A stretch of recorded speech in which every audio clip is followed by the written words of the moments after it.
2009 où j'ai fait ma première certification. En fait, on suivait la certification du coton biologique, du sésame biologique, du fonio biologique et du bissap biologique.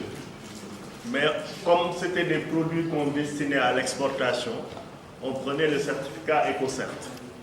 Mais dès qu'on a fait, moi je suis professeur actuellement à l'université, je fais les filières agricoles, filières agricoles agroécologiques, et je vais bientôt prendre des cours aussi à l'université de Kaolack pour les cours de commercialisation. Et les étudiants qu'on forme, on les forme à être des entrepreneurs. Parmi les éléments qui sont importants pour eux, c'est de pouvoir valoriser ce qu'ils ont. Et donc ce qu'ils ont, c'est soit la production, soit la conservation, soit la transformation, soit la mise en marché. Donc cette chaîne de valeur a besoin d'être certifiée pour permettre aux consommateurs, parce qu'au finish, c'est le consommateur qui est notre patron. S'il reconnaît la qualité dans le produit à travers la labellisation, son acte d'achat permet de payer tout ce qui intervient. Et c'est pourquoi, quand Chris est là, je ne manquerai pas de dire toutes les difficultés qu'on a eues, nous, quand on a voulu exporter à l'étranger. C'était possible parce qu'on répercutait directement le prix de la certification sur le coût de production. Mais quand on a voulu s'adresser au marché local et qu'on a répercuté le prix de la certification qui était très élevé sur le produit était devenu inaccessible. Parce que le coût de la certification peut aller jusqu'à 20% du chiffre d'affaires que vous réalisez sur le produit.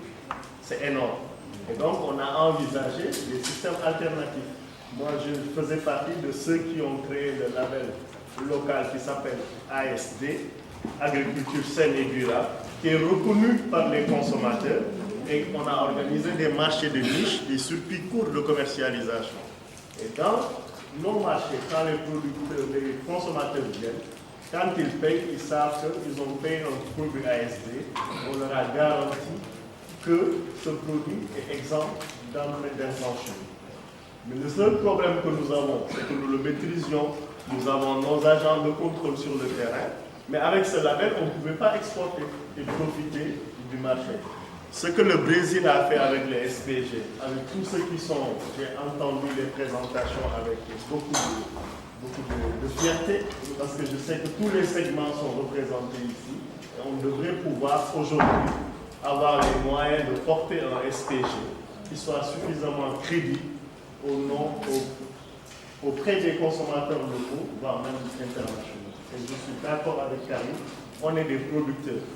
L'agriculture, l'horticulteur, l'agriculteur, l'éleveur, le cueilleur, le producteur, l'exploitant forestier, tous, ce sont des produits comme ça que nous aimerions avoir un jour et pouvoir les vendre dans tous les marchés. Et ça, c'est le SPG, c'est une confiance du consommateur qui le donne. Merci Chris d'être venu partager votre expérience avec nous. Bon.